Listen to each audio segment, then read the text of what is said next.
Assalamualaikum warahmatullahi wabarakatuh.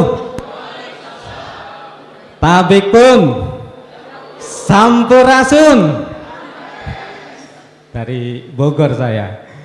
Bapak Ibu, saya mengambil topik tentang pemanfaatan artificial intelligence terkait dengan transkripsi, penerjemahan dan pengolahan naskah kuno berbahasa Cina tradisional, Bapak Ibu. Jadi kalau Cina yang sekarang itu dari penulisan dari kanan ke kiri. Tapi kalau Cina tradisional ini dari atas ke bawah seperti huruf kanji. Oke, latar belakangnya kami di Perpustakaan UI memiliki kurang lebih 10.000 judul naskah kuno beraksara Cina tradisional.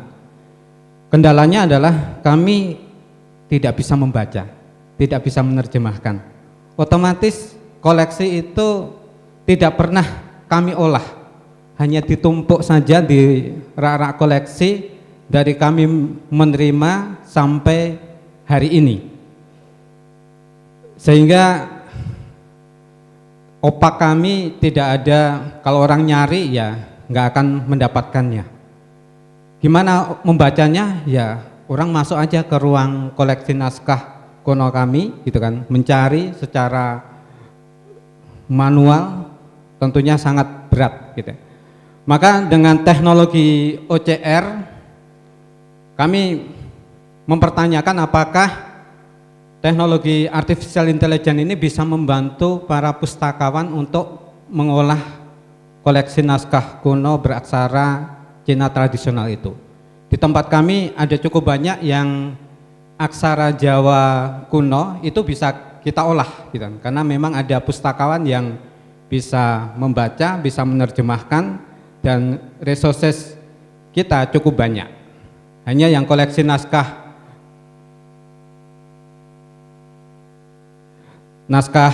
Cina kuno ini kan kalau di keilmuan kita sebagai pustakaan ini kan ada sumber primer, ada sumber sekunder, tersier gitu ya. Nah, kita sejarah Indonesia itu mengenal namanya Prasasti Kudadu. Prasasti Kudadu ini adalah prasasti yang ditulis oleh Raja Dyah Wijaya tentang berdirinya Kerajaan Majapahit. Dengan gagah berani Dyah Wijaya mengalahkan Raja Jayakatwang, begitu tulisannya. Kemudian di sumber primer yang kedua yang dimiliki Indonesia adalah Nagara Kertagama. Di Nagara Kertagama itu ada satu bait yang menyebutkan bahwasanya kemenangan Majapahit atas Jayakatwang itu dibantu oleh tentara Tartar, bukan Mongolia kalau di Nagara Kertagama, oleh Tartar, Mongolia maksudnya. Setelah itu nggak ada informasi yang lainnya, sehingga kalau kita mencari 5W1H sesuai kaidah keilmuan kita, itu kita nggak akan terjawab di sumber primer kita. Padahal kita mengenal ada prasasti Seruti yang ada kepulauan antara Palembang dengan Kalimantan, ada Pulau Seruti. Di situ ada prasasti yang ditulis oleh tentara-tentara Mongolia sebelum menyerbu ke Jawa. Dia singgah ke Pulau Seruti itu, mereka menulis ada 500 kapal dari Tiongkok yang akan siap menyerang Pulau Jawa pada tahun 1293. Jadi 5W1H-nya mulai terungkap. Kalau kita mengenal tulisan-tulisan Cina tradisional ataupun mungkin tulisan-tulisan dari Cina sendiri, kita mengenal bukan sumber primer tapi sumber sezaman. Yang kami miliki adalah sumber-sumber sezaman yang koleksi naskah kuno itu, diantaranya Yuanxi, sejarah dinasti Yuan. Dia cukup memberikan informasi yang cukup terang benderang, kapan terjadi penyerangan, siapa saja, berapa jumlah tentara yang dikirimkan Mongolia ke Pulau Jawa, bagaimana proses diskusi sehingga mereka bersama-sama dengan Majapahit berani untuk menyerang Singosari atau menyerang Kediri gitu kan, untuk merebut tahta untuk kerajaan Majapahit. Dan juga diterangkan ternyata di tulisan-tulisan Cina itu lebih lengkap teman-teman, yaitu menyebutkan bahwasanya setelah perang berakhir mereka mengadakan pesta pora, minum minuman keras, semua prajurit Mongolia mabuk pada malam hari itu setelah perang usai. Ini yang tidak dicatat oleh sumber sejarah kita. Setelah mabuk, semua tentara Mongolia dibunuh oleh Raden Wijaya, dibunuh oleh prajurit-prajurit dari Majapahit. Jadi tentara Majapahit mengajak untuk bersekutu. Setelah memenangkan peperangan, Majapahit berkhianat kepada Tiongkok gitu kan. Semua tentaranya dibunuh, tinggal beberapa prajurit, beberapa jenderal, ada 3 jenderal yang selamat bisa sampai ke Kublai Khan memberikan laporan. Mereka diminta untuk membuat tulisan, masing-masing jenderal ini membuat tulisan, siapa yang tulisannya tidak sinkron dibunuh. Akhirnya mereka membuat tulisan memang apa adanya, dari proses pemberangkatan sampai peperangan berakhir. Mereka tulisannya memang sama sinkron. Tercatat di situ kenapa bisa terjadi kekalahan-kekalahan yang dialamin Mongolia ketika menyerbu Pulau Jawa. Termasuk kalau beberapa tahun sebelumnya kan Kublai Khan pernah mengirim tentaranya ke Kediri gitu. Ternyata kan dipotong oleh raja waktu itu, dipotong telinganya, yang kemudian menuntut balas mereka dengan penyerangan 25.000 atau 500 kapal yang diterjunkan Mongolia untuk menyerang Jawa. Nah, sumber-sumber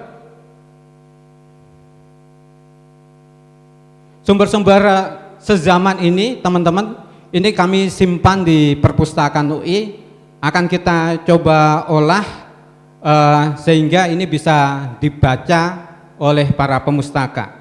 Ini beberapa literatur yang coba kami sampaikan, mohon dibantu. Yang pertama, preservasi digital. Ini penting bagi kita. Sebelum kita mengolah koleksi, kita pastikan bahwasanya koleksi tercetak dan teksnya selamat. Kemudian kita lakukan semacam transkripsi naskah, bagaimana caranya supaya teks yang ada di naskah-naskah kuno itu bisa seakurat mungkin bisa kita sajikan kepada para pemustaka.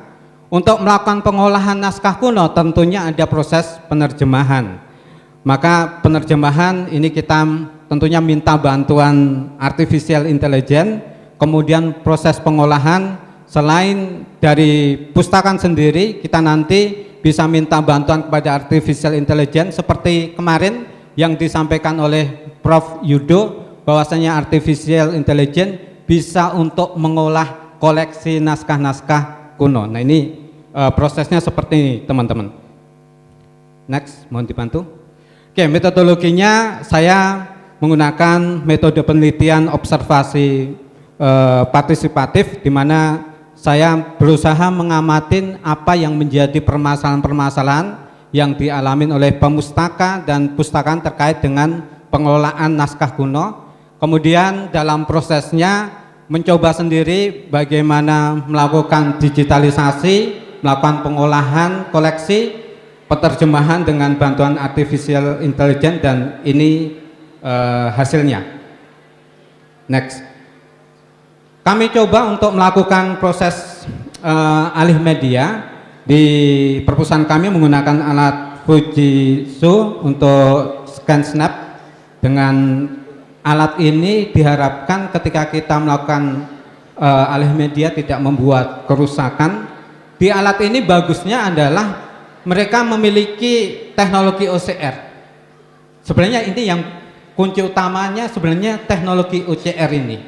Tapi ternyata teknologi OCR pada alat ini tidak mampu untuk melakukan transkripsi naskah, sehingga apa yang sudah difoto ya tetap menjadi foto, tidak bisa menjadi teks beraksara.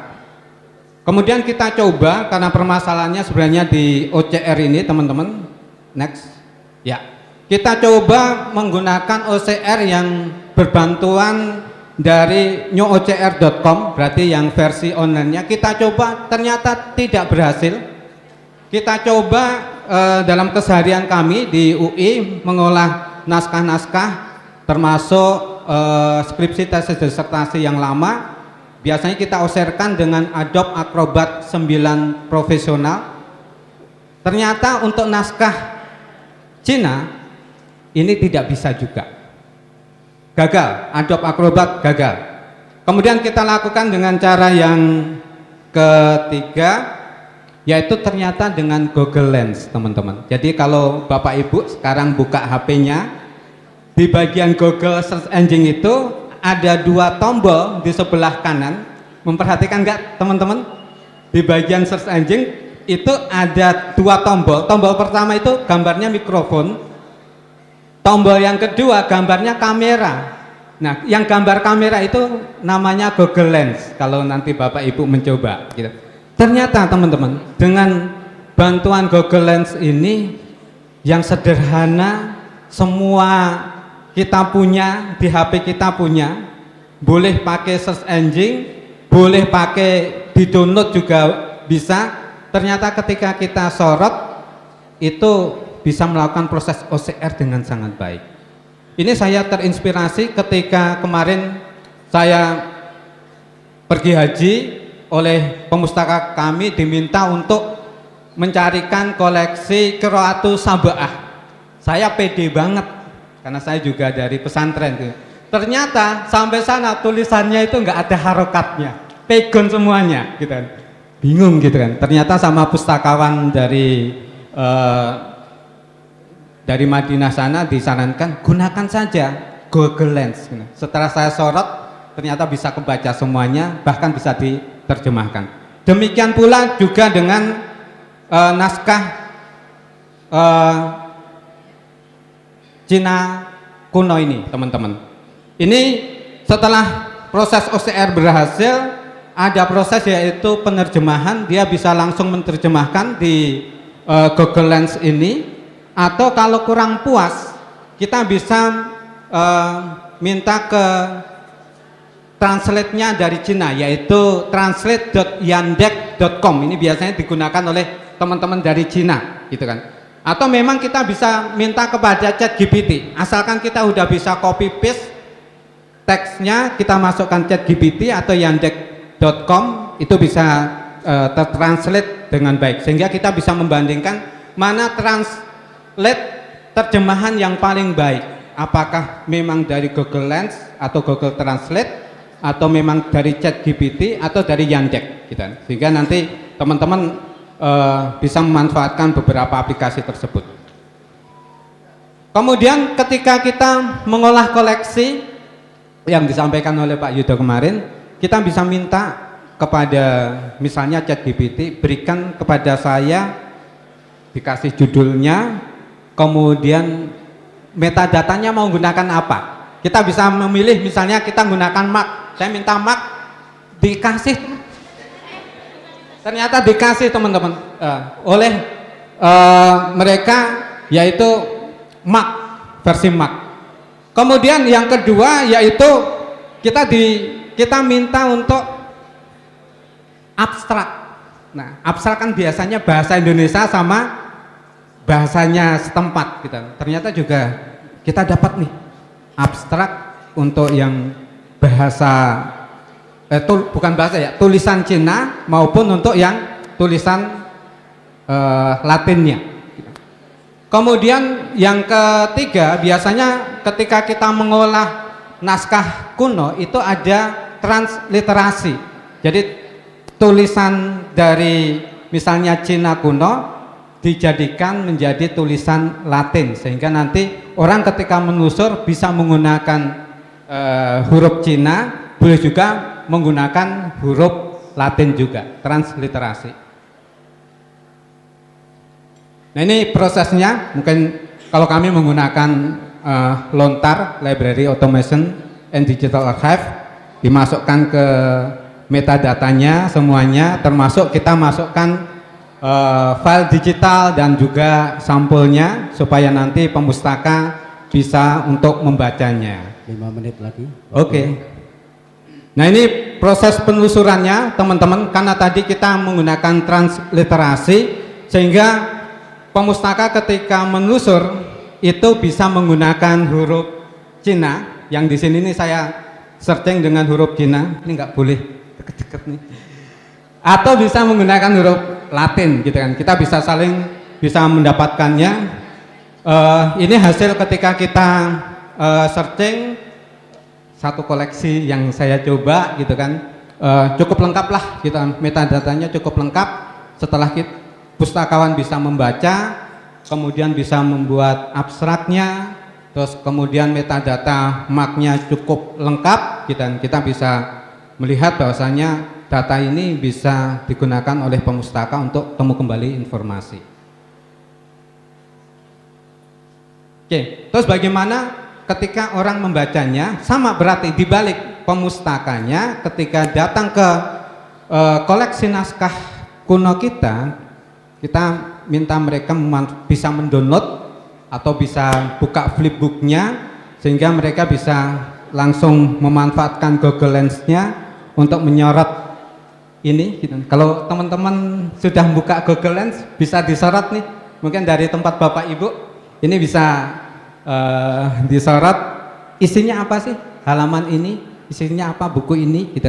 Bisa dibaca oleh siapapun, dan sebenarnya juga membuka para pustakawan ketika mereka mengolah bukan hanya Cina, tapi barangkali di perpustakaan Bapak Ibu ada huruf kanji Jepang atau mungkin huruf Korea, atau kedepannya barangkali naskah-naskah kuno dari Indonesia sendiri gitu, yang bisa dilakukan proses OCR dengan baik, maka tidak lagi menjadi sesuatu yang mustahil. Kita bisa mengolah dan menyajikan koleksi-koleksi naskah kuno kita untuk para pemustaka. Kesimpulannya, artificial intelligence ini berpotensi dalam penerjemahan dan transkrip naskah kuno tradisional. Ini kita coba udah insya Allah cukup berhasil. Teknologi OCR pada Google Lens yang sangat sederhana ini ternyata bisa mengenalin karakter Cina tradisional dengan presisi yang sangat baik, bisa melakukan penerjemahan. Kemudian para pustakawan dapat mendeskripsikan secara lengkap metadata marknya. Kalau belum yakin, kita bisa memanfaatkan ChatGPT gitu kan, atau bisa nanti melihat di beberapa katalog yang ada di mungkin Cina sendiri atau mungkin ada di Library of Congress. Tapi ternyata ketika saya coba di Library of Congress tidak banyak koleksi Cina tradisional yang masuk ke katalognya Library of Congress. Jadi ya memang kita mengandalkan dari pustakawan dan juga mungkin artificial intelligence. Yang kelima, hasil pengkatalogan yang dibantu oleh AI ini dapat menjadi alat penelusuran bagi para pemustaka, dan digitalisasi naskah kuno ini membuka peluang baru untuk analisis data yang lebih mendalam, akses yang lebih luas ke sumber pengetahuan kita. Jadi tadi saya contohkan dari dinasti Yuan, pada masa itu kerajaan Majapahit di Indonesia. Barangkali kalau di Indonesia kita nganggap koleksi mereka itu adalah koleksi sezaman, tapi bagi negara Cina itu mereka nganggap itu adalah sebagai sumber primer, yang ternyata kalau saya cari di katalognya di beberapa perpustakaan di Cina termasuk perpustakaan nasional, mereka tidak punya. Yang punya malah ada di Indonesia. Terkadang memang begitu ya teman-teman ya. Kadang koleksi dari Jawa adanya di Belanda gitu. Ini koleksi dari Cina alhamdulillah kebetulan adanya di Indonesia. Saya kira itu, terima kasih. Sien gitu ya, kalau nggak salah. Sien.